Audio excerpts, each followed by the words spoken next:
Avec au calamar, Didi B, mets-toi zo.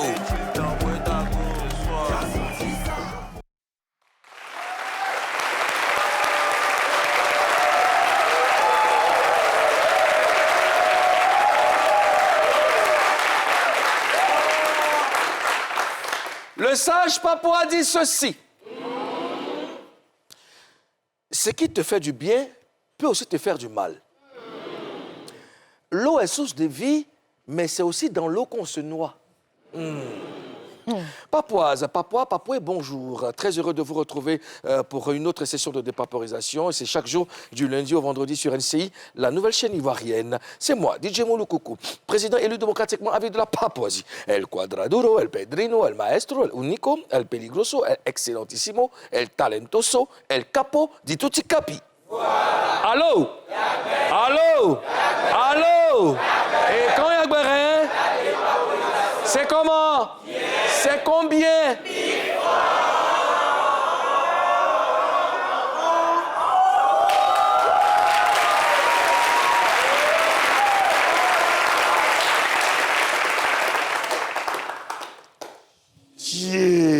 Le regard perçant. My blood.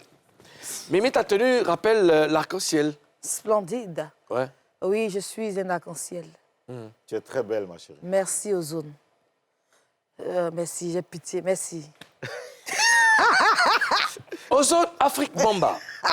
Premier ministre nommé par décret hautement spirituel validé par l'arc-en-ciel. Bonjour, Monsieur le Président. La forme? Toujours. D'accord. Tes frères? Je sais. Comme d'habitude, frère. Voilà. D'accord. Ah. OK. Aujourd'hui, c'est l'anniversaire de Axel, que vous connaissez. Elle fait la voix off. C'est une collègue, Axel, que je vais vous demander d'applaudir. Voilà. Axel, c'est elle qui gère la voix off du Before. Donc, bon anniversaire, Axel. Que Dieu t'accorde la santé, que de grâce, que de grâce, que de grâce. Et bon anniversaire à toutes les personnes qui fêtent un an de plus. Et puis, on envoie de la force à toutes les personnes qui ne se portent pas bien aujourd'hui. C'est le mercredi des cendres et ça marque le début du carême chrétien. 40 jours d'abstinence, de prière et de connexion avec Dieu. Donc, on envoie aussi de la force à tous les chrétiens catholiques pour le mois de carême. Voilà. On va y aller. Vous êtes prêts? Direct. Allô? Et quand il y a Guérin? C'est combien? Je déclare ainsi ouverte la 128e session de dépaporisation de la saison 4 de Showbuzz.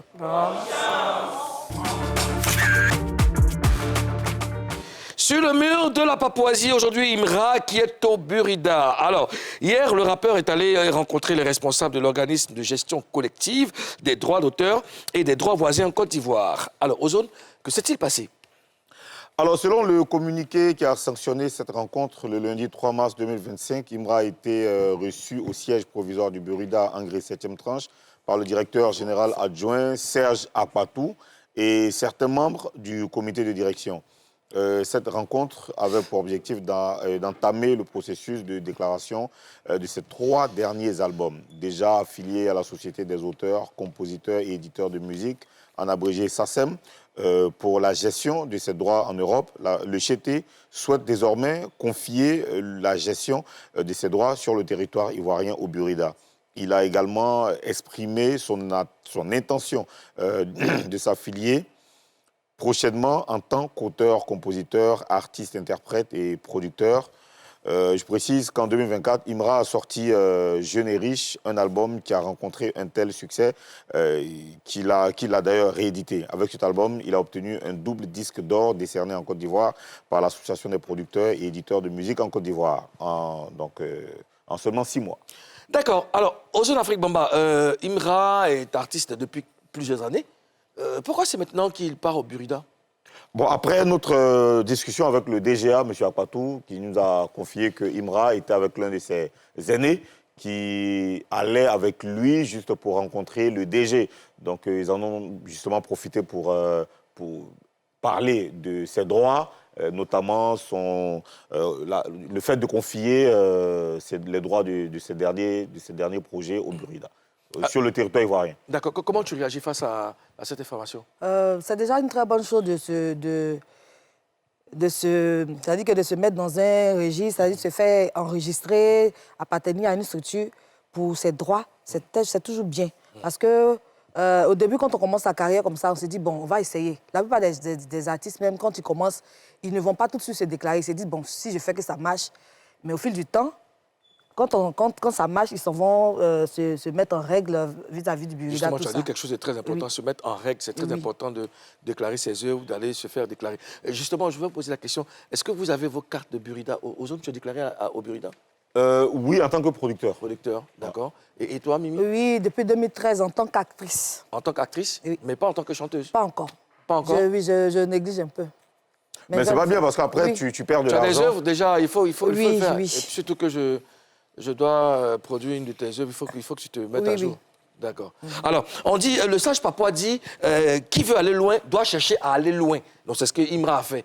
Voilà. Le sage papa, ouais. Ouais, le sage papa Il a est dit. prêt. Ouais, voilà. Alors, cher papa, on va progresser, on va vraiment progresser.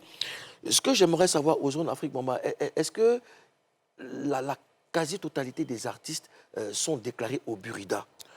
Non, tout le monde n'est pas déclaré. Je connais des jeunes artistes qui ne sont pas encore déclarés. Je les exhorte d'ailleurs à le faire parce qu'il faut être dans les règles. Parce qu'à un moment, ça te rattrape quand tu veux voyager ou après, tes droits, ta musique est certainement jouée quelque part. Il faut que tu récupères tes droits.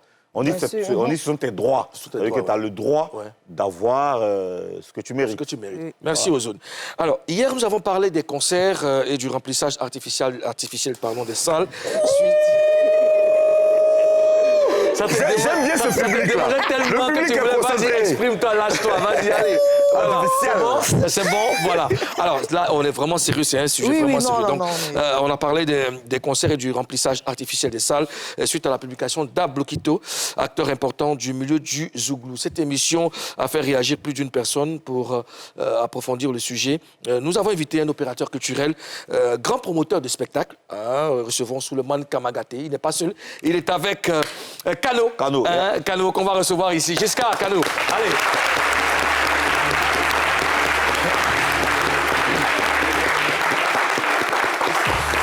Voilà, Souleymane Kamagaté, jusqu'à Kano. Kano, installez-vous. Voilà, prenez place, chers amis. Voilà. Bonjour. Souleymane Kamagaté, jusqu'à Kano, bienvenue en Papouasie. Merci. C'est un pays que vous connaissez. Jusqu'à, c'est la première fois que tu viens ici? En tant qu'invité, oui. En tant qu'invité. Abidjan, tu venais en tant que qui? Tu es un Papouas, tout simplement. Ok. D'accord. Alors, merci d'avoir accepté notre invitation pour évoquer ce sujet très important. Alors, avant de mettre le pied dans le plat, tu peux nous expliquer comment tu es devenu promoteur de spectacle, Souleymane Kamagaté? Bon, déjà, il faut rappeler que j'ai commencé à faire la promotion des bars. On a commencé à faire la promotion de certaines soirées. Voilà, dans des bars, c'est de là-bas que tout est parti.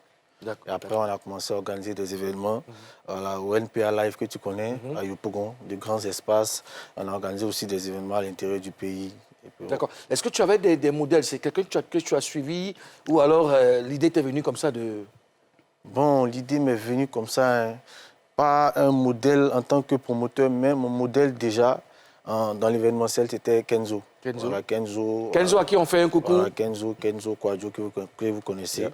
Voilà, parce que c'est un grand monsieur de notre industrie qui possédait toute une logistique. C'est vraiment à lui que voilà, je voulais ressembler. D'accord. Mimi? Monsieur Souleymane Kamagaté, le premier concert que tu as organisé, c'était quand? Et comment ça s'est passé? Je crois que c'était le concert de Léo. Ouais. C'était quel concert déjà? Oui, le concert de DJ Léo. DJ Léo? Ouais. Le tout premier? Ouais. En tout cas, le premier série, on ne va pas mettre les petites soirées. Non, au Palais de la Culture? Non, c'était au NPA Live. NPA, d'accord. Voilà, D'accord. sinon, avant ça, on avait organisé la fête du coupé décalé, mais là, on parle de concert. Voilà, en tout cas, c'est très bien passé. Très. Pour une première expérience. Voilà, ça, les feuilles sont rentrées correctement sans... Correctement. C'était vraiment le concert, même l'un de mes événements mais les plus rentables. Les plus rentables. Voilà, les plus rentables. Tu continues d'organiser des concerts. Oui. Tu avais obtenu combien à cette époque? Non, moi, je vous laisse. Bon, je crois que les tickets étaient à 5 000. On avait vendu 3 200 tickets. 3 millions sur Donc ça ticket. faisait 16 millions de recettes. D'accord. Voilà, et puis bon, l'artiste aussi n'avait pas pris grand montant aussi pour le cacher. Et puis ça, c'était sans compter aussi, tu sais, c'est DJ Léo, Ouais. Travaillement. Travaillement. Tu étais dedans aussi. Toi aussi. Ça, c'est 100%. Ouais. Donc c'était vraiment un gros bénéfice qu'on avait. D'accord, on avait super. réalisé. Ozone Afrique Bamba. Tu continues d'organiser des concerts, on peut dire donc qu'il y a l'argent dedans, ou bien? Bon, moi, franchement, je ne vais pas vous mentir. Moi, principalement, je préfère plutôt développer des concepts que d'organiser des concerts d'artistes. Parce qu'avec les concerts d'artistes, c'est beaucoup plus difficile. Parce que là, tu as un très gros cachet à payer. Pourtant, avec des concepts, voilà, ça peut être un événement où l'artiste, tu invites 2-3 artistes, le cachet n'est pas vraiment énorme. Donc là, je suis sûr de rentabiliser. Sinon, vraiment, les concerts d'artistes, là, c'est vraiment pas trop mon truc. Mais j'accompagne plutôt, la plupart du temps, quelqu'un qui veut organiser son concert d'artiste, avec ma structure, étant donné que j'ai une logistique, j'accompagne et j'apporte aussi mon expertise. Sinon, moi-même, prendre l'initiative d'organiser un concert d'un artiste, franchement, vous me verrez rarement faire ça parce que c'est vraiment pas rentable. D'accord. Kano, toi, tu es blogueur. Et à quel moment tu décides de parler de showbiz? À quel moment je décide de parler du showbiz quand je rentre à Mambo.com? Parce qu'il faut dire que j'ai fait des études en communication. Tu peux te tourner légèrement vers moi. Mimi, tu veux l'aider, s'il te plaît? Je disais que j'ai fait des études en communication. Donc, quand je décide d'adapter la communication faite à l'université, à la culture, je m'intéresse directement à la musique. Donc, c'est comme ça que je commence véritablement à m'intéresser à l'événementiel en tant que rédacteur à Mambo.com. D'accord. Et ça va, tu prends plaisir à le faire, ça se passe bien? Après, quand je suis parti dans Mambo.com, j'ai voulu créer un blog parce que quand tu travailles sur un site, il y a une ligne éditoriale qui t'est imposée. Alors qu'avec mon blog, je suis libre d'écrire ce que je veux, d'analyser les faits comme je souhaite et puis de me prononcer sur des sujets qui m'intéressent. D'accord. Alors, hier, nous avons dépaporisé cette publication d'Abloquito que vous connaissez bien. Hein. Je vais encore vous la lire pour situer le contexte. Il est temps de lever le voile sur une pratique qui nuit à l'industrie du zouglou et par-dessus tout à l'industrie musicale ivoirienne. Le remplissage artificiel des salles en concert. Combien d'artistes zouglous peuvent se targuer d'avoir véritablement rempli les grandes salles en Côte d'Ivoire sans avoir recours à cette pratique? La vérité est amère. Ils sont peu nombreux, probablement moins d'une dizaine. Les promoteurs, soucieux de préserver l'image des artistes, ont longtemps dissimulé cette réalité. Cependant, cette pratique a des conséquences néfastes. Les artistes, trompés par l'illusion du succès, se croient plus populaires qu'ils ne le sont. Les promoteurs, quant à eux, s'endettent pour combler les vides. Il est impératif d'éduquer les artistes à se produire devant leur public réel. Ils prendront ainsi conscience de leurs valeurs et ajusteront leur cachet en conséquence. La disparition progressive des espaces dédiés aux zouglous et la possible faillite des promoteurs sont des signaux d'alarme. Il est temps de mettre fin à cette mascarade. Artistes, cessez de vous enorgueillir de salles prétendument remplies. On a rempli ça pour vous couvrir. Voilà. Qu'est-ce qui a poussé Abloquito à faire cette publication? Nous l'avons contacté. Voici ce qu'il dit. Bonjour. Qu'est-ce qui m'a poussé à faire cette publication? Je tiens d'abord à préciser que, pour ceux qui me connaissent, ils savent que je suis quelqu'un de très laconique. Je parle très peu parce que, en général, quand je fais une sortie, ce n'est jamais de façon hasardeuse ou alors pour incriminer sans raison qui que ce soit. Voilà, je voudrais que cette sortie-là soit plutôt interprétée comme une alerte plus pour les artistes eux-mêmes. Parce que on a constaté que les cachets des artistes sont de plus en plus mirobolants face à un certain mirage qu'ils ont d'avoir rempli telle ou telle salle. Et à un moment donné, ça devenait trop et ça faisait trop de dégâts et ça fait trop de dégâts. Et j'ai cru bon de taper du poing sur la table pour dire que ça suffit. C'est ce qui m'a poussé à faire cette publication. Voilà, à l'instant, Abloquito qui est promoteur promoteur de spectacle, je vous rappelle à tous les Papouas que tout à l'heure, nous aurons Georges Aziz au bout du fil, hein, qui est lui aussi promoteur de spectacle, manager d'artistes. Alors, Giscard Cano et L'Homme Saga. Est-ce que Ablokito a raison d'alerter les gens sur ce qu'il a appelé le remplissage artificiel de salles? L'Homme Saga.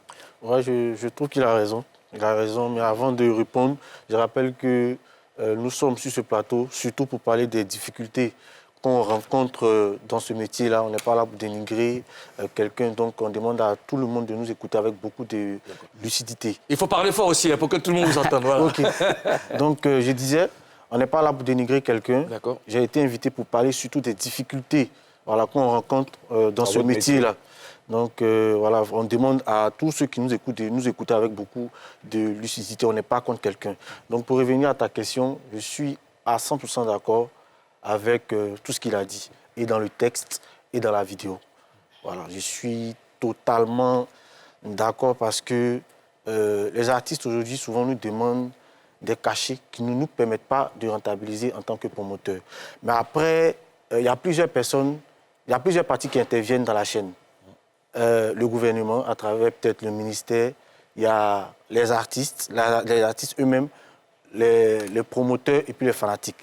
Tout le monde a sa part de responsabilité. Donc, voilà, on ne va pas seulement accuser les artistes. Nous-mêmes, les promoteurs, on a notre part de responsabilité dans ce qui se passe. Les fanatiques aussi ont leur part de responsabilité.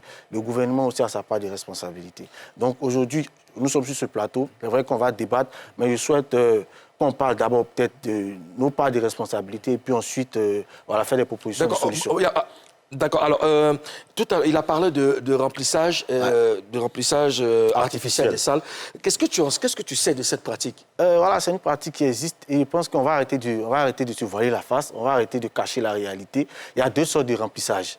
Il y a un remplissage où, quand l'artiste a un concert, on va chez des parrains. Parce qu'on est conscient qu'il y a des fanatiques qui aiment l'artiste, mais qui n'ont pas les moyens.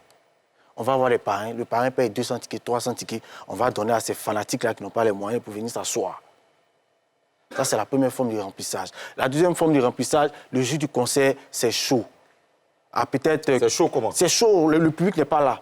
À quelques heures du concert, il y a des couloirs où on rentre, si c'est au Palais de la Culture, ou bien si c'est peut-être, il y a des couloirs où on rentre, on demande aux gens donc à venir s'asseoir pour faire le remplissage. D'accord. Moi, je voudrais savoir justement, ces couloirs-là, c'est quoi ces couloirs et c'est où et qui gère ça? Mais c'est le comité d'organisation qui gère. C'est quel couloir? C'est où? Non, mais quand on dit couloir, au Palais de la Culture, il y a des maisons aux alentours de... Voilà, à 13 vues du Palais. Aujourd'hui, ceux-là, ils ne se fatiguent pas. Ils savent qu'on monte en dessin, ils ont les tickets. Aujourd'hui, à 13 vues, ils sont là, ils existent. Il y a ces maisons-là. D'accord. Mais ça, c'est particulièrement pour 13 villes. Maintenant, après, Yopougon, voilà, ça dépend du lieu où la salle de spectacle est. D'accord. Voilà, Mimi, tu permets. Qui gère ces couloirs exactement? C'est ce que je dis, c'est le comité d'organisation. Ouais. Parce que quand tu organises un événement, tu as deux choses importantes à faire. Ouais. Et vendre les tickets. En dehors même de vendre les tickets, il faut assurer la mobilisation. Parce que si tu ne maîtrises pas la mobilisation, tu vas aller donner les tickets, distribuer les tickets aux gens même qui ne viendront pas. Il y a des gens, même souvent, tu viens donner un ticket de concert, puis il faut mettre cracher dessus, tu vas venir s'asseoir. Parce que c'est un service, tu viens te rendre, lui, tu n'as pas dit venir s'asseoir pour aider quelqu'un. Donc là encore, il faut maîtriser. Donc il faut avoir des gars très sûrs pour assurer la mobilisation. Il y a des gens même qu'on transporte dans des cas. Pour venir remplir la salle. Pour venir remplir. Donc il y a des personnes qui sont là spécialement pour ça. Je peux avoir un exemple. Exemple, comment pas. Des concerts où on a eu à transporter des gens. Non, il ne peut pas dire. Un exemple de concert. Non, L'Homme Saga, tu as dit que tu es sur... L'Homme Saga, écoute-moi, tu as dit que tu es sur ce plateau pour vraiment mettre tout le monde à l'aise, pour vraiment éclairer les choses. Mais c'est ce qui est en train de faire. Justement, donc, maintenant, on pose des questions, il faut qu'on ait des réponses claires. Est-ce qu'on peut avoir un exemple de spectacle où on a transporté des gens? Je ne vais pas donner d'exemple de concert où on a transporté des gens. Ça, je ne le ferai pas sur ce plateau. Mais c'est une réalité. Et les promoteurs de spectacles qui m'écoutent le savent. Les artistes qui sont m'écouter aussi le savent. Et nous qui sommes ici, on ne sait pas enfin comment. Mon vieux, tu sais, c'est un enfant. C'est comment je veux savoir. Il y a pas quelqu'un qui sait que toi, tu sais, t'es pas un enfant. Est-ce que quand vous le faites... Tu sais très bien. Si il me fait parler, c'est tout. Je demande. Quand vous le faites, est-ce que les artistes sont complices ou ils sont au courant? Ou bien vous le faites juste en tant que promoteur pour couvrir... Non, l'artiste, il est forcément informé. Parce que c'est pas avec l'artiste, on va voir les parrains là pour acheter les tickets.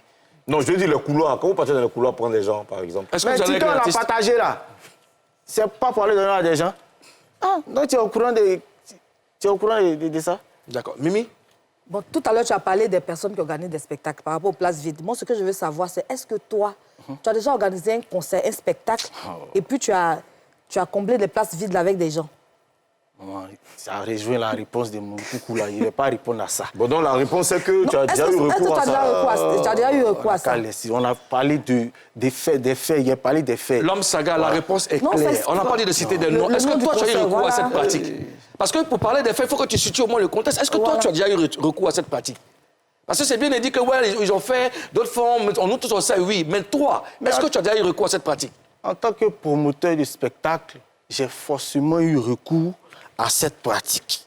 D'accord. Voilà. Obligatoirement et forcément. Et vous me voyez en train de travailler matin, et pourquoi tu l'avais fait? Pourquoi tu l'avais fait? Mais tu le fais très souvent pour sauver ton investissement ou l'investissement du promoteur. Le moment où tu l'avais fait, c'était par rapport à quoi? C'est parce qu'il n'y avait pas... Mais c'est ce qu'il a dit, c'est pour sauver ton investissement. Parce que tu as investi, tu as lancé la communication, tu vois que ça ne donne pas le résultat que tu souhaites.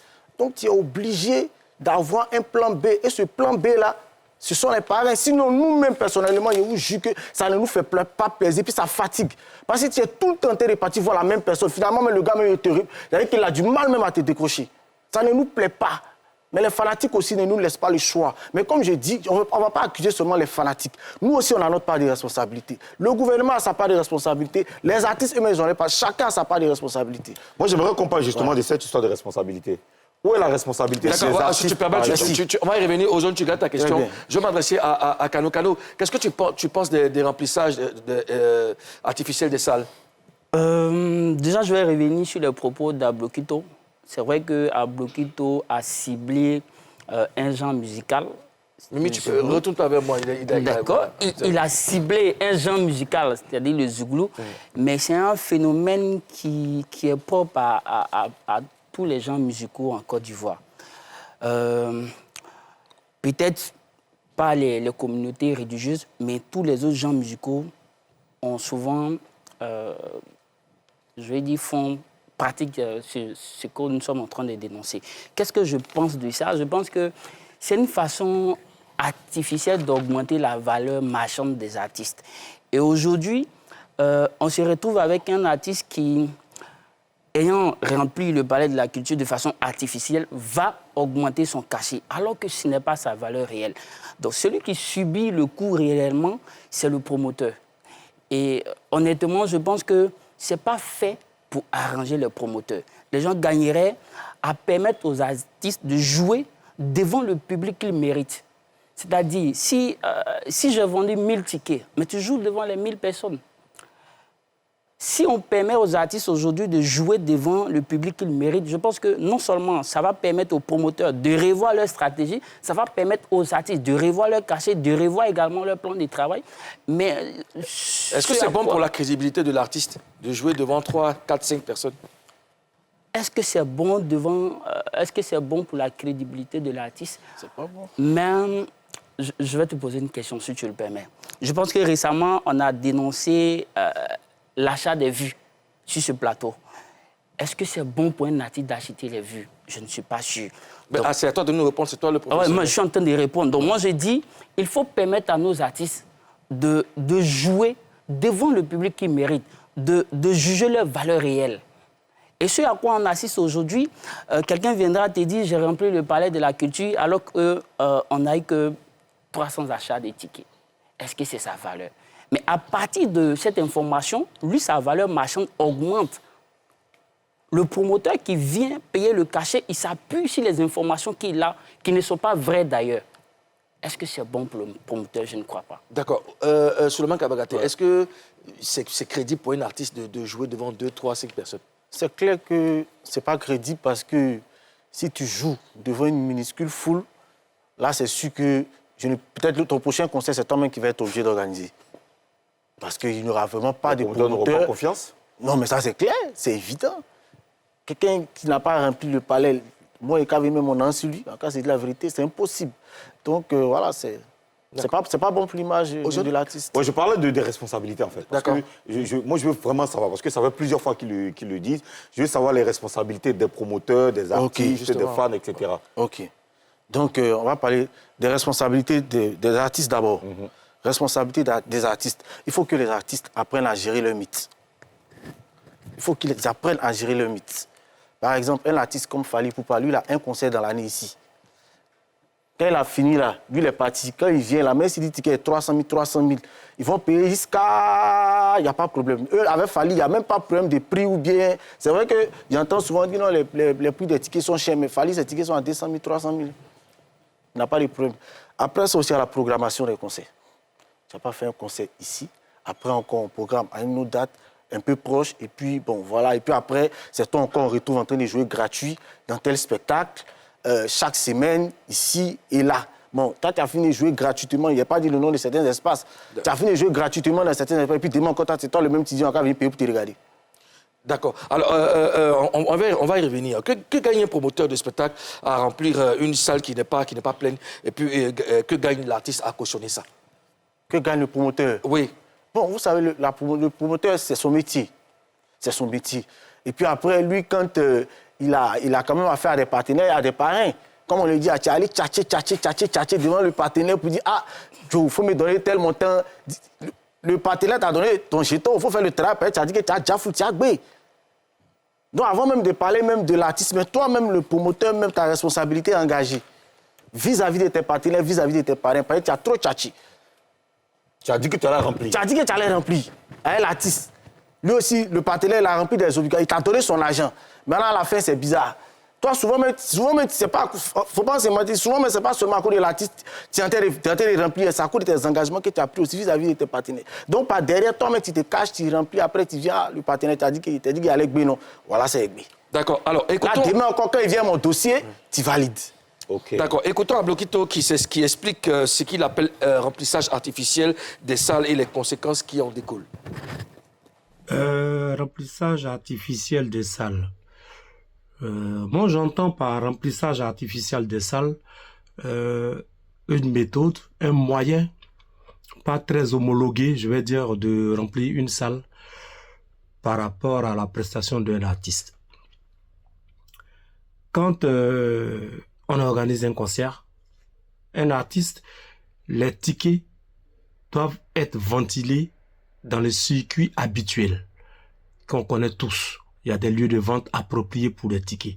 Et dès l'instant où on passe outre cette procédure-là, pour moi, ça devient quelque chose d'artificiel. Voilà. Quand on va aller, par exemple, voir des autorités et avec l'artiste, et ces autorités vont prendre des tickets à hauteur de millions, et qu'on va devoir les redistribuer à des gens qui ne sont pas forcément fans de l'artiste et pour qui viennent remplir la salle. Moi, j'appelle cela du remplissage artificiel, tout simplement. Et les conséquences, c'est que l'artiste ne joue pas sur sa vraie valeur. Il ne joue pas sur sa vraie valeur. Et par derrière, ça habitue les mélomanes à ne plus acheter de tickets. Ils attendent toujours qu'on leur fasse don. Et quand c'est comme ça, tout le monde se retrouve un peu coincé. Et le promoteur, lui, il est un peu obligé de tirer l'artiste pour aller voir les autorités parce que... Alors, oui, comment vous réagissez par rapport à ce qu'il a dit, l'homme Saga? Bon, là, c'est ce que j'ai dit, hein, la forme de remplissage. Et je renchéris encore pour dire que ça ne nous fait pas plaisir, nous-mêmes, d'aller voir les parrains. Parce qu'un concert, peut-être, tu l'annonces à 2 mois. Tu l'annonces à 2 mois. Tu lances tes tickets peut-être à 1 mois. Remarquez bien, on commence à voir les parrains dans la dernière semaine. Parce que ça chauffe. Sinon, si tu as fait ton sold out, tu vas aller voir quel parrain. Tu n'auras pas de parrain à pas t'y voir. Franchement, je me pose des questions. Tu as fait un artiste peut-être qui a 1 million, 2 millions d'abonnés. Et puis, dans les 1 million, 2 millions, là, toi, tu as besoin de seulement peut-être 3 millions, 4 000 personnes qui ont payé ticket dedans. Hein. Mais c'est quand l'artiste va commencer à publier son affiche, même, ils ne vont plus commenter. Là, mais ils vont commencer à disparaître. C'est dû à quoi, ça? Je ne sais pas. D'accord. Alors, Giscard, toi, quel commentaire tu fais par rapport à ce que tu viens d'entendre? Je pense que Suleiman l'a déjà dit. Hein. C'est un phénomène qui est réel et ça crée pas mal de désagréments dans notre industrie musicale. Ça fait qu'aujourd'hui, ça va être un peu dur, mais notre industrie est moins productive. Parce qu'il y a tellement de fakes que personne ne joue sur ses valeurs réelles, comme il a dit. Donc, au risque de me répéter, je pense qu'il faut revenir à nos valeurs. On a vu, moi je vais citer un nom, il y a Seth Kassi qui a joué devant un mec public au Palais de la Culture, mais il a fait son spectacle. Malheureusement, aujourd'hui, on juge les spectacles par le taux de remplissage des salles. Alors que même devant un mec public, un artiste peut se produire un très beau spectacle. Malheureusement, ça c'est également la responsabilité des médias. On juge le spectacle, comme je l'ai dit, par le taux de remplissage. Quand tu vas à un spectacle, la première information qu'on veut donner, il a rempli.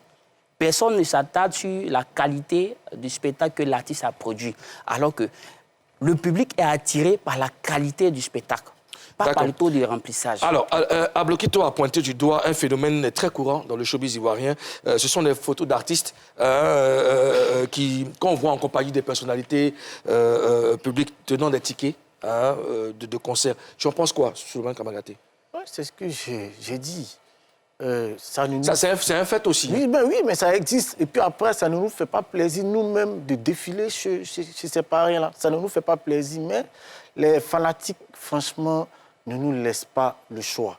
Voilà, c'est vraiment les fanatiques. Sinon, si on a lancé mon concert, aujourd'hui, par exemple, Booba, bon, vous pouvez que le suivez, on dit qu'il a lancé son concert, je ne sais pas dans quel stade-là, à combien de mois et en combien de minutes il a fait son sold out. Est-ce que Booba est parti voir Paris? Est-ce que Booba a allé payer 30 panneaux? Est-ce qu'il a fait spot télé? Est-ce qu'il allait faire affichage? Parce que souvent aussi, on pointe du doigt les promoteurs. J'entends dire qu'il faut que les promoteurs fassent le job. Souvent, ils font le travail. Ils font ce qui est normal, ce qui est nécessaire. Panneaux, communication digitale, affichage. Ils font tout ce qui est spot télé, tout. Mais après, il n'y a pas le résultat qu'ils recherchent. Donc, c'est souvent ça qui nous oblige. Jusqu'à Kano et l'homme Saga sont avec nous. Posez-leur toutes vos questions dans le live Facebook de Showbuzz. Ils vont vous répondre après l'émission. Nous, on marque la première pause et on revient après pour continuer nos échanges avec nos deux amis.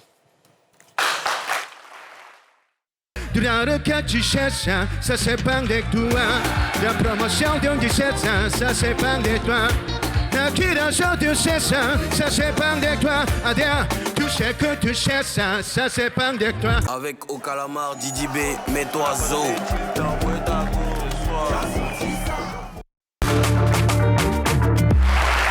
revoilà pour la suite de Showbuzz. Aujourd'hui, on parle du monde du spectacle en Côte d'Ivoire. Souleymane Kamagaté et Gisca Kano sont nos invités. Continuez de leur poser toutes vos questions dans le live Facebook de Showbuzz. Après l'émission, ils vont vous répondre. Ozone Afrique Bamba. Alors, Souleymane Kamagaté en Côte d'Ivoire, est-ce qu'on dispose d'un bon système de billetterie? Est-ce que les billets sont accessibles au public? Quand il était accessible, tu veux parler de coûts? De coûts, ouais. De coûts. Bon, comme je le disais tantôt... Coût et lieu de vente. Quoi ça? Coût et lieu de vente. Et lieu de vente. Ouais, non, si ça plaît, lieu de vente, là, on a une panoplie de lieux de vente, ça va. Et puis aujourd'hui, tout est en train de se digitaliser avec voilà, les sites en ligne là, qui font vraiment un excellent travail. C'est-à-dire qu'eux ne se contentent pas que de vendre, hein. Ils communiquent aussi, ouais, ils communiquent. Non, il était dit, ils sponsorisent des publications de sorte à ce que tous les internautes voient. Et maintenant, c'est à eux, ces internautes-là, d'acheter. Malheureusement, ces internautes-là n'achètent pas. Maintenant, relativement à qu'on appelle, tu as parlé de trucs, de vente. Moi, j'ai une proposition à faire, par exemple, au Palais de la Culture. On sait que c'est le Palais de la Culture, c'est le lieu le plus fréquenté pour les concerts. Je pense qu'il est grand temps qu'eux-mêmes, ils aient une base de données. C'est-à-dire qu'ils arrivent à enregistrer toutes les personnes qui vont entrer. Je ne sais pas s'ils veulent, mais ils peuvent digitaliser, c'est-à-dire qu'ils peuvent se charger eux-mêmes de vendre les tickets pour leur permettre d'avoir la base de données de tout. Donc, quand un artiste vient payer son argent pour le palais, vous avez au moins une base de données à lui mettre à disposition pour sa communication. Ça peut être des numéros de téléphone. C'est-à-dire qu'il vient, il est payé, ce que vous m'avez demandé, vous savez, vous répertoriez les bases de données, vous savez que ceux-là, c'est ceux-là qui viennent généralement dans les concerts coupés décalés. D'accord, ça c'est des solutions forcément voilà. qu'on va développer après. Okay. Mais pour rejoindre Ozone, donc en Côte d'Ivoire, on a un vrai système, ouais, un vrai système de billetterie. Alors, oui, Mimita, tu voulais poser une question? Non, ce que je voulais savoir, je voulais demander à M. Souleymane, c'est est-ce que c'est pas cette nouvelle façon de faire là qui rend un peu les mélomanes paresseux? Parce que je sais qu'avant, il y avait des points de vente comme, je ne vais pas citer un centre commercial, un restaurant à Djamé, et les gens se déplaçaient pour aller acheter les tickets pour remplir les concerts. Et aujourd'hui, cette façon de se déplacer, aller chez les autorités, aller peut-être... même, vous avez parlé des billetteries en ligne, tout ça. Est-ce que souvent ça ne bug pas? Est-ce qu'il n'y a pas de bug? Est-ce que ça ne rend pas les choses, ça ne rend pas les mélomanes paresseux? Je suis très d'accord, puis merci. Très bonne question. Avant, là, on n'avait pas besoin de tout ça, là. Avant même... On partage jamais. Quoi ça? On partage jamais pour les petits tickets. Ah, tu as fait passer 2 spots agenda, 3 spots agenda sur une chaîne seulement. C'était la seule chaîne. Donc on peut se permettre de le dire sur la RTI. 2, 3 spots seulement, tout le monde s'en va chez les points de vente que vous connaissez là. Donc si aujourd'hui on est arrivé à ce niveau-là, c'est pourquoi il dit les responsabilités sont situées. Chacun de nous, chaque parti a sa part de responsabilité. Les artistes, on n'a pas de responsabilité. On a parlé de la part des responsabilités des artistes. Parce qu'à un moment donné, avant, on n'avait pas Internet. Tu vas voir artiste là où même? C'est ça. Tu vas le voir où? Quand toi-même, tu le vois dans la rue, même là, tu donnes ton kaki, mais là, qu'à signer autographe. Mais aujourd'hui, là, même, tu le vois sur Facebook. Quand tu sais que tu as la facilité même de l'insulter, même si Internet. Avant, tu as regardé artiste pour l'insulter où? Mais aujourd'hui, on a les réseaux sociaux. Donc ça aussi, ça a joué, voilà. Carlo, quel est ton avis dessus? En termes de cycle de distribution, je pense que la digitalisation des tickets facilite les choses. Mais en même temps, il y a un problème de coût. Aujourd'hui, le cachet de nos artistes font que les promoteurs sont obligés d'augmenter le coût des tickets. Ce qui rend compliqué pour une certaine catégorie de la population. Je veux peut-être aller dans un concert, mais le ticket le moins cher coûte 10 000. Alors que je n'ai pas 10 000. Je vais me contenter de commenter que sur les réseaux sociaux. Donc je pense que Souleymane est revenu sur un fait, c'est que l'Internet nous a rendu les artistes tellement accessibles qu'il n'y a plus de mythes autour d'eux. Je peux me permettre aux deux de croiser Moulkoukou sur Internet, lui dire ce que j'ai envie de dire, et après, je vais dire, il n'y a plus de mythes. Quand les Fally viennent, par exemple, en Côte d'Ivoire, les gens n'ont pas du mal à payer de l'argent pour aller regarder Fally parce qu'ils n'ont pas l'habitude de voir Fally. Nos artistes, on les voit pratiquement tout le temps. Je vais citer le Zouglou qui a bloqué tout après, mais je suis dans les maquis avec les artistes, en train de boire une bière ensemble. Et il va venir chanter gratuitement pour moi dans le maquis où j'ai acheté peut-être 2-3 bières. Mais quand il me dit de venir payer 10 000 francs pour aller le regarder, alors que j'ai la possibilité de le voir le week-end prochain dans un bar ou un Qu'est-ce qu'il devrait faire? Il devrait se cacher? Ah ben bien sûr. C'est pour ça qu'on parle des mythes. Il faut que chacun gère son mythe. Je pense que... Il ne va pas rester enfermé toute l'année quand même. Moi, est-ce que vous-même, vous les blogueurs et les influenceurs, est-ce que vous n'avez pas votre part de responsabilité? Je l'ai dit, parce que, tout le monde vrai, a sa part de responsabilité. Surtout, votre part de responsabilité, c'est quoi? Parce que vous, je le dis en même temps, sur les réseaux sociaux, vous êtes les premiers, je ne dis pas forcément toi, hein, toi et peut-être tes collègues aussi. Non, ça ne pose pas de problème. Peut-être, oui. Parce que vous êtes les premiers je viens. Oui, situons les responsabilités pas à pas. Alors, vous êtes les premiers à publier les photos des salles vides pour les concerts. Quand un concert commence, il y a un blogueur ou un influenceur qui n'aime pas peut-être l'artiste, qui va tout de suite publier une photo de la salle vide pour dire « la tapé poteau ». La fameuse expression « la tapé poteau ». Est-ce que ce n'est pas vous aussi qui découragez les promoteurs, les artistes ou même les fans? Comme tu l'as dit, je pense que tout le monde a sa part des responsabilités. Moi, je vais prendre un exemple très pratique. Non, mais justement, je reviens dessus. Il y a Kimon qui a fait un concert au Palais de la Culture où j'étais chargé de la couverture. Effectivement, le coin n'était pas plein.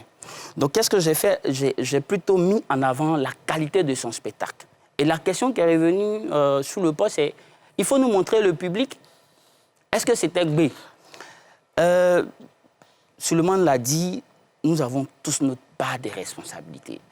La recherche de likes fait qu'aujourd'hui, quand un artiste tape poteau ou qui remplit une salle, c'est cette information-là qui peut te permettre d'avoir le plus de likes sur tes posts.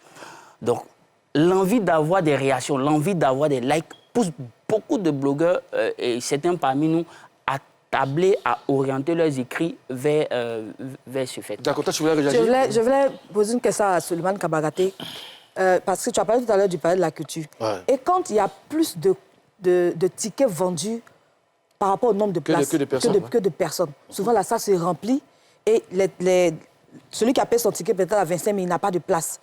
Et les gens se plaignent. L'artiste même souvent dit qu'il n'a pas reçu. C'est vrai que ça marchait, mais il n'a pas eu son argent. Qu'est-ce qui explique ça? Souvent, c'est la peur de taper poteau. Et c'est le remplissage. Parce qu'il y a des tickets que tu as allé distribuer. Comme tu n'es pas sûr que les gars vont venir, tu sais que le palais de la culture, ça prend peut-être... si on peut dire même le palais de la culture à la base, regarde, ce que tu vois là, tu sais c'est combien de places là? À ton avis, c'est combien de places? C'est pas 4 000, ça c'est 2600 places, tu vois là. D'accord. 2750 pour être plus non, précis. attends, c'est 2500 places, tu vois là. À la base, hein. Donc souvent même, vous voyez, on dit qu'on c'est rempli, et puis le gars dit va 4000 places. Que c'est 4000 places, c'est 2500 personnes que vous voyez. Maintenant, il y a un grand bloc derrière où on met 1250 chaises en haut là-bas. Et ça, il y a peu d'artistes même qui arrivent à ce niveau-là. Donc généralement, les concerts, vous voyez, c'est naturellement, c'est 2500, 2400. Donc, pour répondre à ta question, l'artiste, il a peur parce qu'il allait donner peut-être 1000 tickets à des gens, il n'est pas sûr de venir. Il sait que le palais, c'est 4000 places. Allons-y, la base de 4000 places. Mais il préfère produire 5000. Il produit 5000, il sait qu'il a partagé peut-être. Il produit, mais il va qu'à 6000 même. Il partage 2000 et puis il cherche avant 4000. On monte, on descend, il sait qu'il ne va pas taper son poteau. D'accord. Nous avons au bout du fil Georges Aziz, qui est promoteur de spectacle, qui a été manager d'artistes. Georges, bonjour. Georges Aziz, bonjour. Je pense qu'il y a un problème de communication. Georges Aziz, bonjour. Bon. Il est là. Oui, bonjour. Oui, comment ça va? D'accord. Est-ce que tu peux éteindre ton poste téléviseur, s'il te plaît? Allô? Est-ce que tu peux éteindre ton poste téléviseur, s'il te plaît? Allô? Allô, tu m'entends? Parfaitement maintenant, mais faiblement. Bon, ça va aller. Progressivement, ça va aller. Content de t'entendre, hein? Oui, d'accord, pareillement. Alors, quel est ton avis sur le monde du spectacle en Côte d'Ivoire? Bon, la question posée ainsi, elle est vaste sur le monde du spectacle en Côte d'Ivoire. De façon explicite. Bon, là, on parlait de remplissage artificiel des salles, et je veux avoir ton avis dessus. Mais je crois avoir été le premier à dénoncer ce fait le 14 novembre dans une de mes publications. Je pense que Kano avait rebondi là-dessus déjà. J'étais le premier à le dire, à le dénoncer.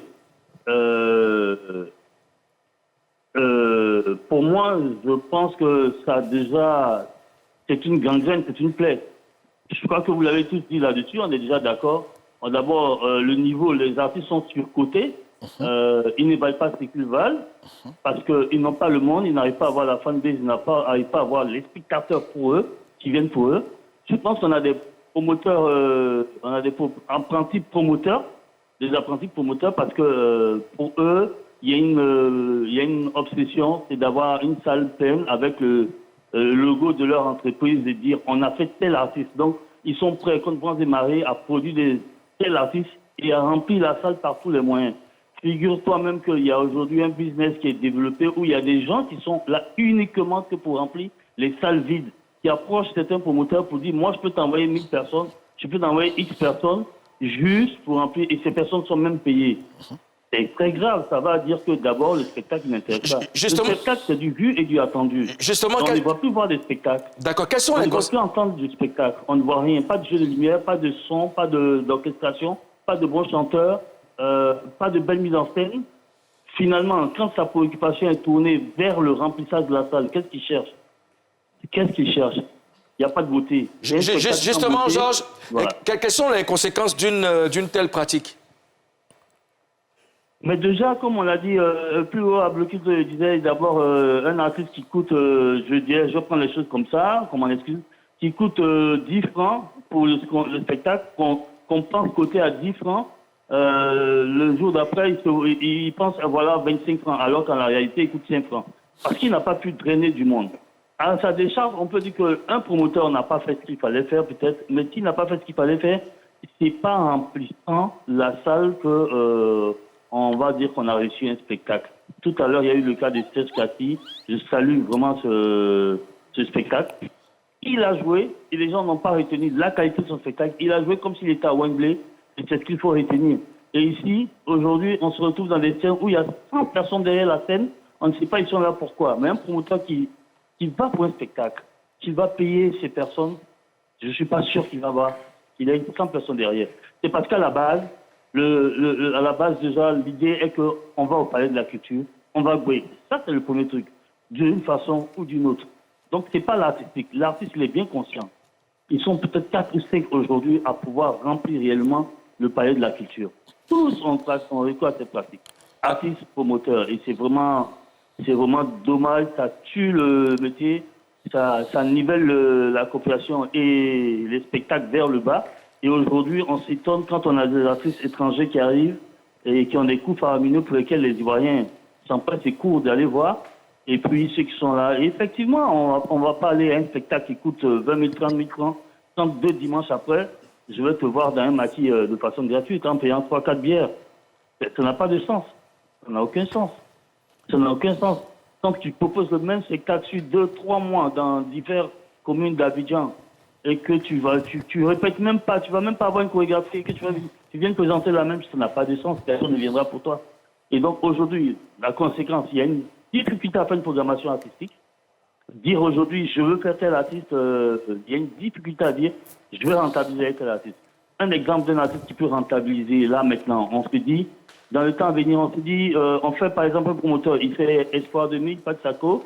Il y a le fait que l'album, il est bon que l'album en ce moment est celui qui tire vers le haut, l'album qui est joué partout, donc forcément. À côté de cela, il y a l'élément malheureux qui forcément a amené le public à avoir une compassion pour la mémoire de Valérie et vont se dire on va être en soutien à Pat Sako et au fait qu'il n'ait pas été vu depuis un moment donné en live sur la scène musicale ivoirienne, ça ne peut être qu'un retour gagnant, on n'a pas besoin d'aller jeter des courriers. D'accord, Georges Aziz, on a pris beaucoup de plaisir à parler avec toi, vraiment le temps nous est imparti, mais on aura l'occasion de te recevoir certainement sur ce plateau. Merci de nous avoir accordé un peu de ton temps. Et puis on se dit à très bientôt.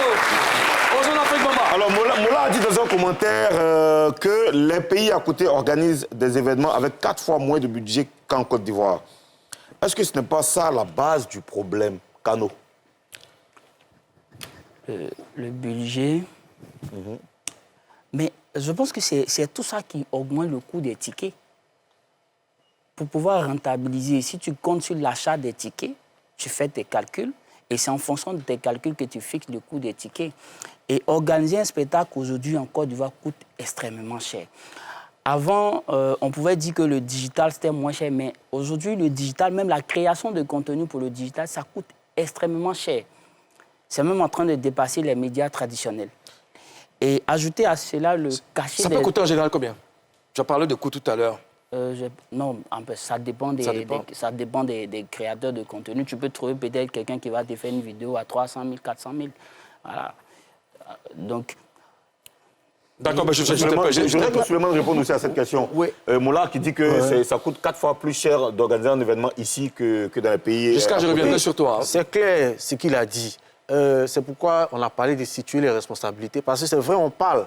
Quand on finit de situer les responsabilités, il faut qu'on parle des solutions. Donc, par exemple, dans les pays de la sous-région, les salles ne coûtent pas extrêmement cher. Ouais. Les salles ne coûtent pas extrêmement... Le palais de la culture, là, le prix normal, c'est-à-dire que quand tu as fini de payer le prix et la logistique, tu es déjà à 10 millions. Tu es déjà à 10 millions. L'artiste même, son cachet va venir te demander 15 à 20 millions. Bon, alors c'est là-bas de 20 millions, ça veut dire combien? 30 millions. Okay. Bon, quand tu as fini ça, on ne rajoute même pas la communication, les panneaux, les télés. Bon, quand tu fixes le prix de coût de ticket à combien?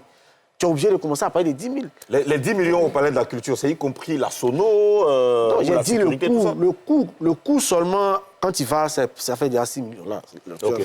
Maintenant, quand tu veux rajouter la logistique, sono, podium, écran, décor, tu es déjà à 10 millions. D'accord. Donc, c'est ce qui oblige les promoteurs à aller à des coûts qui vont jusqu'à 10 000, 15 000. Sinon, à la base, tout le monde a envie de faire son entrée à 5 000. Après, rajouter à tout ça, il y a le cachet de l'artiste. Donc, je pense que si dans les autres pays, ça coûte moins cher, il faut qu'on se pose votre question. Pourquoi là-bas, ça coûte cher? Peut-être parce que les artistes prennent moins? Peut-être parce que là-bas, les salles coûtent moins? D'accord. Alors moi, ce que je veux savoir, quelles sont les solutions que vous proposez pour pallier ce problème? Souleymane Kamagaté. Bon, les solutions, d'abord, comme j'ai dit, d'abord pour les fanatiques, il faut que les fanatiques comprennent que leur rôle, leur véritable rôle, c'est pas seulement d'aller commenter sur les réseaux sociaux. Il faut que chaque artiste réinculque ça à ses fanatiques. Ton rôle, là, quand il y a un concert, là, tu dois payer ticket. Parce que si tu ne viens pas me soutenir, là, qui va venir me soutenir? Et ne te demande pas seulement d'aller insulter ou bien d'aller répondre. Achète les tickets, viens. Il faut que chaque artiste arrive à réorganiser. C'est vrai que ça prend du temps. Par exemple, dans le temps, moi, on avait voulu faire ça pour Serge Beno. C'est-à-dire que, mettre ses fanatiques dans un groupe WhatsApp. On avait fait même une réunion tout avec un président des fan clubs. C'est-à-dire qu'après, maintenant, étendre ça, ou peut-être dans chaque quartier, ils ont un groupe WhatsApp de peut-être 2000 femmes, 2000 femmes. Si tu as 10 quartiers, facilement, ça te fait 20 000. Mais c'est des fanatiques à qui chaque matin tu dis, hey, vous là, votre rôle là. Dès qu'on dit un concert là, quand on met un ticket là, on n'a même pas besoin d'aller faire panneau ou bien sport télé. En 10 minutes, tout le monde vous avez pris votre ticket et puis c'est fini, on passe à autre chose. Donc, il faut que chaque artiste déjà essaie de réorganiser sa fanbase. Ça, c'est une solution pour les artistes. Maintenant aussi, pour le gouvernement, nous qu'à revoir le prix de nos salles, là. Le palais de la culture, là. C'est pas un truc privé. Ça ne va rien nous coûter de faire peut-être cette grande salle à 1,5 million et puis dehors peut-être à 1 million. C'est possible. Il faut juste de la volonté. Et puis après aussi, il faut que le gouvernement soit regardant au niveau des entreprises. Là. Parce que quand tu as une entreprise, tu dis que tu vends du lait. Quand dans ton registre de commerce, tu as dit que tu vends du lait. Tu n'as pas dit que tu es promoteur de spectacle ou bien tu es une société événementielle. Aujourd'hui, chaque entreprise, eux-mêmes, voilà, pour éviter de s'associer à nos activités, de payer. Aux promoteurs. Eux-mêmes, ils s'érigent en promoteurs, eux-mêmes, ils organisent leurs activations. Donc, ça fait que finalement, ils n'ont plus besoin de nos événements.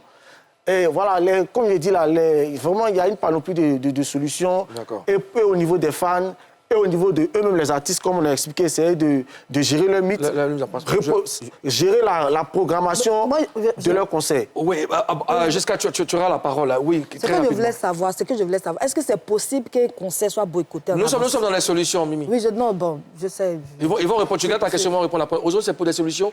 Oui, parlant de solutions, quelle est la solution justement en termes dans le cadre d'une stratégie de communication? Parce qu'en vrai, aujourd'hui, tout le monde fait presque la même, même stratégie. D'accord, comme il ne nous reste plus assez de temps, Kano, toi, tu donnes tes propositions. Et puis, si le temps nous permet... Déjà, il y a un autre problème qu'on n'a pas touché, c'est que les entreprises accompagnent de moins en moins les promoteurs d'événements. Il faut peut-être que le gouvernement mette une politique en place qui permette aux entreprises qui accompagnent les promoteurs d'événements de payer peut-être moins de taxes ou bien d'impôts, par exemple. Ça pourrait inciter les entreprises à accompagner de plus en plus les promoteurs des spectacles.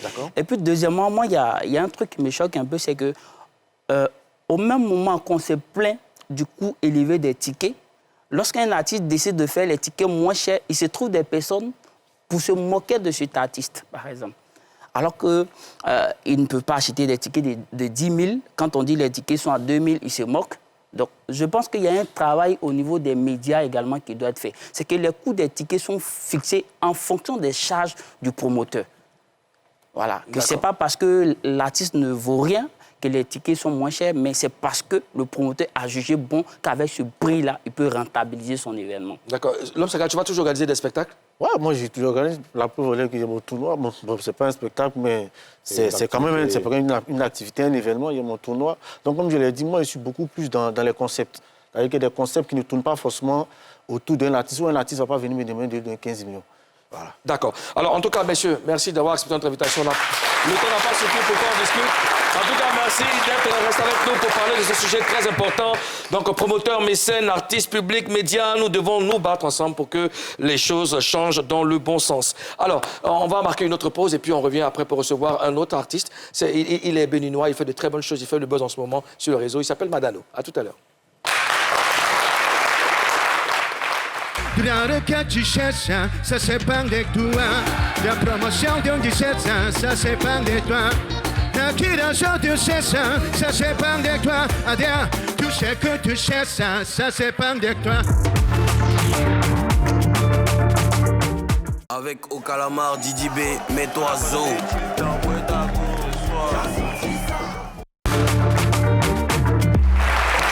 Voilà, nous sommes de retour pour la la dernière partie de Showbuzz. À l'instant, nous étions avec Giscard Cano et l'homme Sagara, Souleymane Kamagaté, avec qui nous avons parlé des remplissages artificiels des salles. Et nous allons recevoir ce jeune artiste, je vous l'ai dit tout à l'heure, il est très talentueux, il fait le buzz en ce moment, il s'appelle Madano.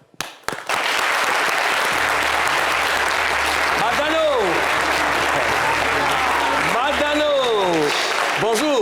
Bonjour. Bienvenue en Papouasie. Merci de m'avoir invité en Papouasie. C'est un plaisir d'être là, mon frère. D'accord. Alors Madano, tu es en Côte d'Ivoire pour la promotion de ton single en feat avec Fanico. Ouais. Ça se passe bien? Super bien.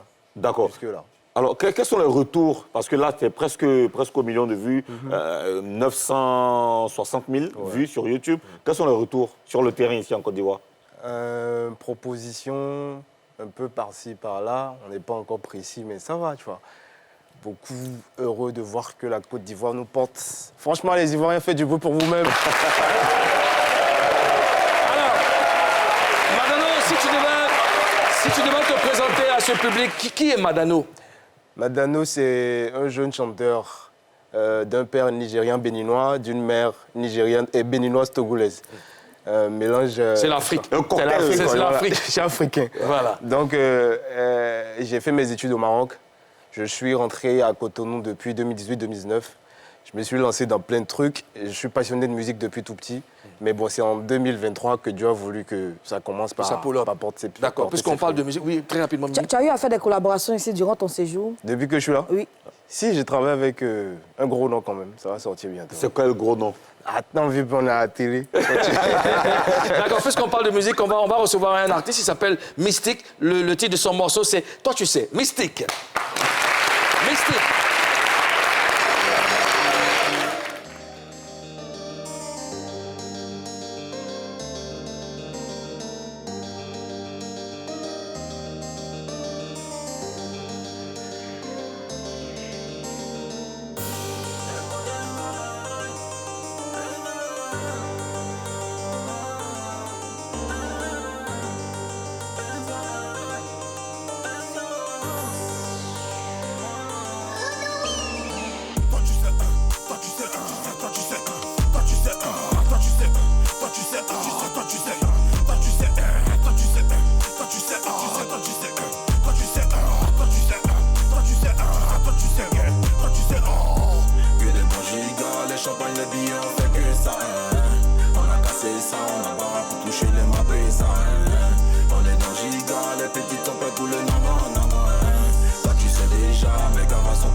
Alors, est-ce que le son est disponible?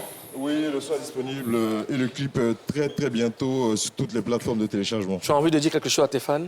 Oui, suivez les actualités. D'ici très peu, on vous prépare une très grande surprise, une très grande bombe. D'accord. Ben écoute, tu bouges pas, tu restes avec nous. Bon, on a Madano. Madano, est-ce que tu as des projets pour 2025 très rapidement? Ouais, mon album qui arrive bientôt. D'accord. En plus de la collaboration avec celui dont je parlais. Fanico. D'accord. Ouais. Avec Fanico. Ici, là, la grosse tête d'ici. La grosse tête d'ici, là. C'est Alpha Blondie. Alors, le son, il fait le buzz en ce moment. Nous, on l'aime bien. Hein, Merci. Tu es en featuring avec Fanico. Ouais. Et on va l'écouter maintenant. Merci, cher Papa. Merci, cher gouverneur. On vous laisse en compagnie de Madano. Merci à toi. On va faire comme sur TikTok. Hein. Donc, quand je vais faire Sweet. Let's go. Giant. Yeah. I know. You go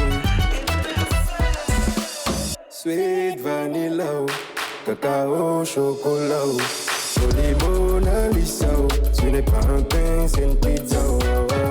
Sweet vanilla, cacao, chocolat, joli Mona Lisa. Ce n'est pas un pain, c'est une pizza.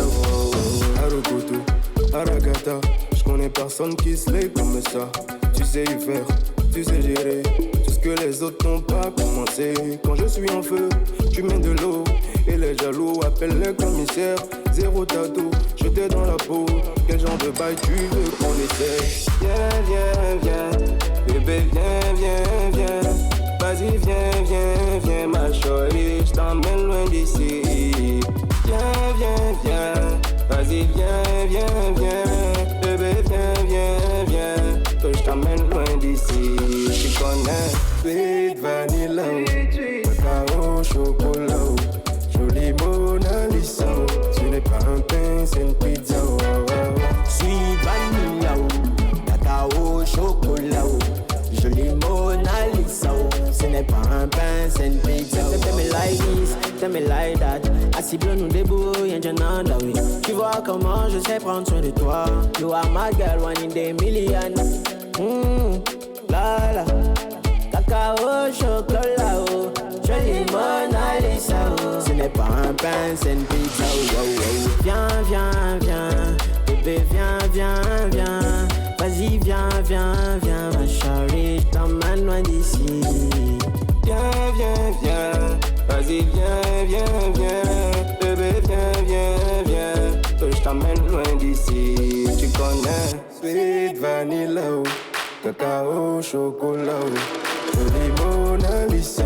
Tu n'es pas un pain, c'est une pizza. Sweet vanilla, cacao, chocolat, joli Mona Lisa. Ce n'est pas un pain, c'est une pizza.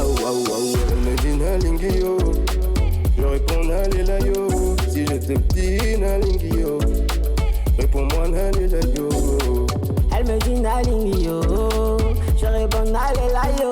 Si je te dis Nalingio, réponds-moi Nalela yo. Sweet vanilla, cacao, chocolat, joli Mona Lisa. Ce n'est pas un pain, c'est une pizza. Sweet vanilla, cacao, chocolat, joli Mona Lisa. Ce n'est pas un pain, c'est une pizza. Président, Torres, Ariel Bengues, Frankel Agalaba, Philippe Aretala, Vital de Vital, Pacombe Adoré, Prince El Charaoui, Sado. Avec Au Calamar, Didi B, mets-toi Zo.